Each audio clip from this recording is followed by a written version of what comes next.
Kegiatan ini adalah langkah awal saja dalam rangka menyelesaikan hak tagih negara atas piutang negara dana BLBI dari seluruh aset negara ex BLBI atas 1.672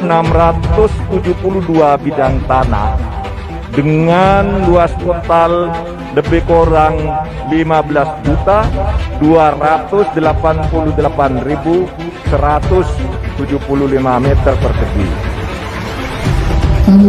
Ya, terus. Tapi perlu saudara-saudara tahu, Bapak Ibu saudara tahu, saya tidak pernah takut apapun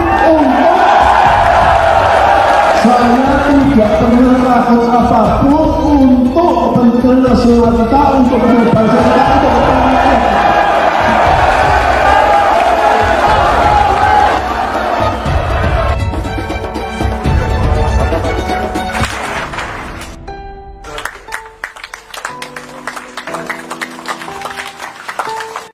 Kita pelajar Pancasila, kita bernafas. Alhamdulillah pada hari ini kita tadi baru menyaksikan penguasaan fisik aset negara yang berasal dari hak tagih atas piutang negara terhadap obligor atau debitur BLBI yang ditandai dengan pemasangan papan penguasaan dan pengawasan aset negara ex BLBI di 4 kota di seluruh Indonesia dengan luasan kira-kira 52.300.000 meter, kira-kira segitu, 209.000 sekian.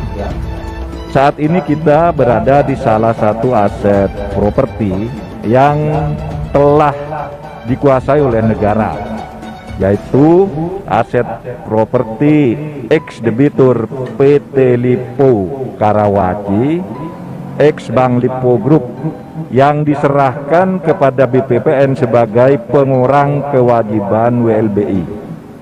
Aset ini terdiri dari 44 bidang tanah dengan luas 251.992 meter persegi.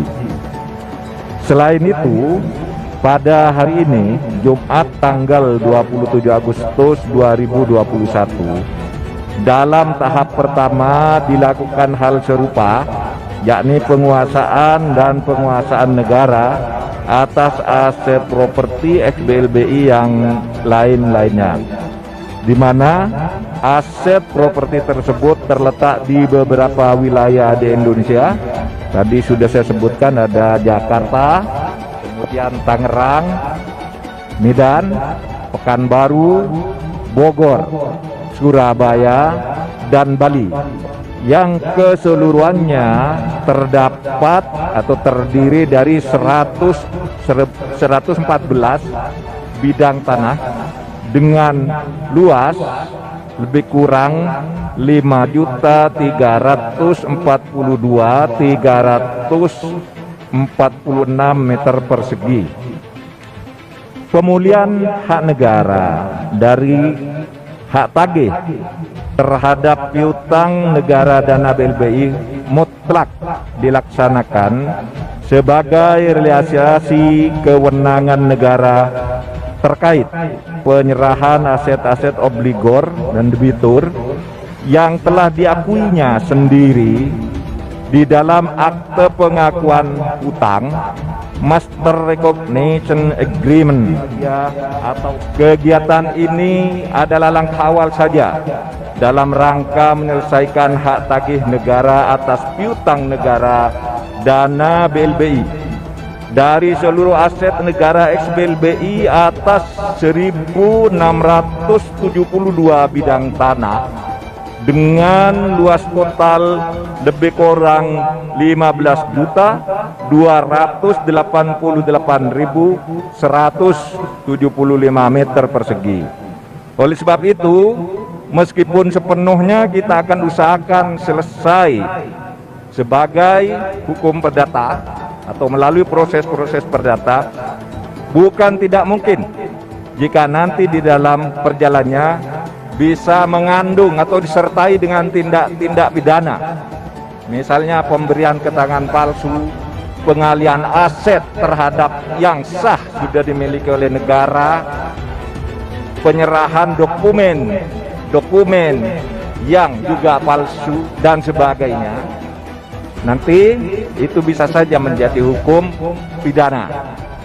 Oleh sebab itu di sini ada wakil Jaksa Agung, ada Kabar Eskrim yang nanti akan bersama-sama Satgas akan meneliti ini.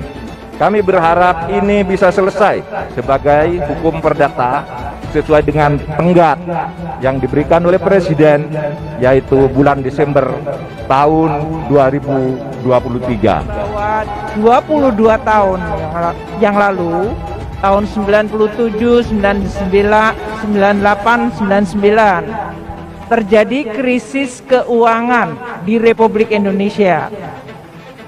Dan krisis keuangan tersebut mengenai perbankan yang menyebabkan banyak bank-bank yang mengalami kesulitan dan pemerintah dipaksa untuk melakukan apa yang disebut penjaminan blanket guarantee kepada seluruh perbankan Indonesia saat itu. Dan dalam situasi itulah kemudian banyak bank yang mengalami penutupan atau kemudian dilakukan merger atau akuisisi. Dalam proses itu, di dalam rangka untuk menjaga stabilitas sistem keuangan, maka Bank Indonesia melakukan apa yang disebut bantuan likuiditas kepada bank-bank yang mengalami kesulitan. Nah, bantuan likuiditas itu dibiayai dalam bentuk surat utang negara, yaitu surat utang negara yang diterbitkan oleh pemerintah yang sampai sekarang masih dipegang oleh Bank Indonesia. Dan pemerintah selama 22 tahun tentu dalam hal ini selain membayar pokoknya juga membayar bunga utangnya.